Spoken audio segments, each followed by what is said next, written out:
UFC 273, guys, we have another pull-out. Nasruddin Imavov out due to visa issues. In steps Dricus Du Plessis. It's a massive step up in competition for him, fighting someone like Kelvin Gastelum. We'll see if he can cope with it. But before we get into it, guys, this video is sponsored by Full Reptile Collective, brought to you by Dan Hardy.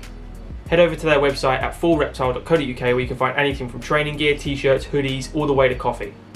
For an exclusive 10% off, use Dan Said So at checkout. Make sure to also check out their YouTube channel for some of the best MMA content out there, bar my own. Let's get back to the video. So Dricus Du Plessis was originally fighting Anthony Hernandez, which is a much better fight for him in my opinion. Kelvin Gastelum's a whole another level up, and I know Kelvin's not been on a great run recently, like at all, but other than the Jack Hermansson fight, he's not being finished. It's losses by decision against the top of the food chain.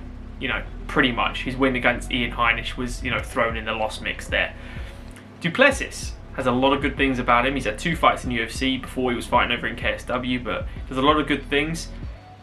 He's more of a size that I think Kelvin's going to be fine with, whereas Kelvin's been fighting the bigger guys in middleweight, and these are the guys that should be like, probably some of them 205 for sure. You know, so Du Plessis does a lot of good things right. He moves backwards really well. He opened up against Marcus Perez. Not a lot of people thought he was going to win that fight. I didn't. I thought Perez was going to win that fight. Again, Perez came out, big battle stance, long kind of striding stance, charged him down, cut off the cage. Du Plessis did a great job of him, like taking no damage, shelled up really well, countered with the overhand right. Lots of feints, lots of low leg kicks, likes to implement the calf kick and the left body kick. That's what he seems to like or favour the most, especially the calf kicks. On his bike, the whole first few minutes against Perez anyway, laterally moving was brilliant, side to side, mixing it up, being very unpredictable in his movement, not staying in one place ever, and for the whole duration still chopping that lead leg away, making sure that power hand of Perez gets negated in some way. Not all the damage was, you know, not all power is going to be taken away there, but a massive, significant amount, especially when you're trying to lead someone onto the angle. He does a great job of chopping that lead leg, taking that power away, and then counters with his own shots, and it's exactly what you saw, and it was a phenomenal victory for him as well. He fights really well going backwards, really active, high guard, as I say, shells up well. Kelvin Gastelum, though, is another kettle of fish. What we also saw, though, which is nice to mention, is the grappling as well. When he fought Trevin Giles, you saw him take a Kimura, get a scramble, you know, reverse the position. He has got good grappling. He did get competitively grappled by someone like Trevin Giles, and I think if he's going to grapple with Kelvin Gastelum, it's going to be a rough night, because Kelvin is a very underrated grappler. You're talking about someone that withheld Ian Heinisch's takedowns no problem and took him down of his own and held him down and used his jiu-jitsu. I know he's been tapped by Jack Hermansson, but Kelvin is a legit black belt. I know he trains at the 10th Planet. He loves those guys. He's got a very active guard. He has got some slick jiu-jitsu.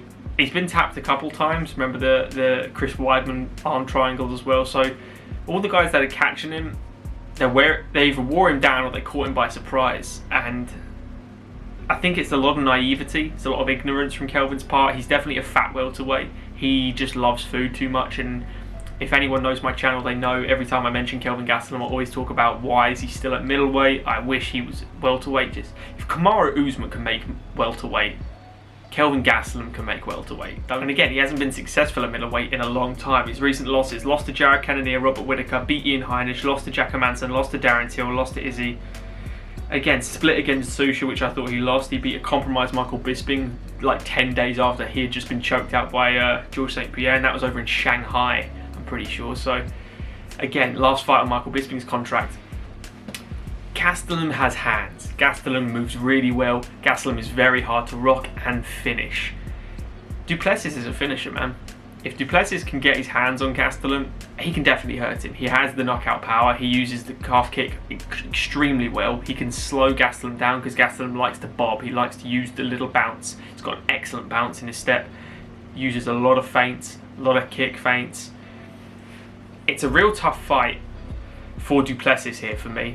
I rate Kelvin Gastelum still. Despite him losing a lot, I still think he's got some miles in the tank. I still think stylistically there are some middleweights he can beat. Not a lot in the top 10. Du Plessis is still raw. He has an excellent record in MMA, but I don't think he's there yet. I think this is way higher of a step up for him. I applaud him for taking this fight, but you know, Gastelum is meant to be fighting someone like Imavov. Imavov is such on a pedestal right now where he's rated like he's going to be in top 5 in the next year or so. Imavov's got tremendous. If you watched that video I did on the channel, it's no longer relevant really. But MMA Minute and I broke down Imavov and Gastelum, and we both went for Imavov. We both thought he was going to beat Gastelum. In this one, I think Du Plessis is a level below. I think this is a wake-up call. I think Kelvin gets back in the win column. I can see a 3-round decision for Kelvin. Du Plessis can definitely nick around. I think he needs to be on his bike the whole fight, and he needs to work that kick. He needs to work that calf kick all day. And then, again, like Giles, counter left hook against Marcus Perez as well. Same thing. It's that left hook. He has a great overhand right as well. Left kick to the body. There's a lot of tools he can hurt Kelvin with here. If he dares grapple, I think he's going to get manhandled by Kelvin. I think Kelvin's grappling is very underrated. It's forgettable how good he is.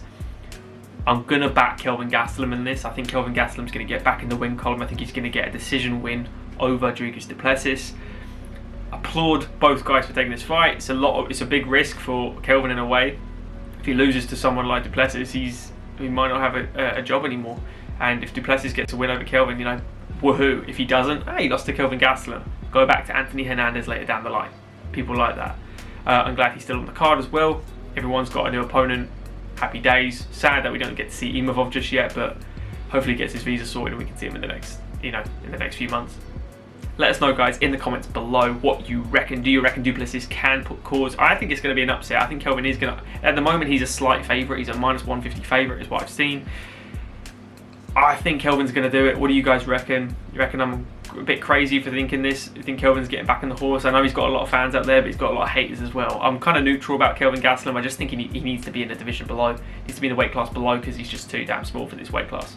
Let us know, guys, in the comments below. Like the video if you have enjoyed it, guys. Subscribe to the channel if you are new. Discord in the community page and on our social media. Hook it up, guys. We'll see you in the next one. Cheers.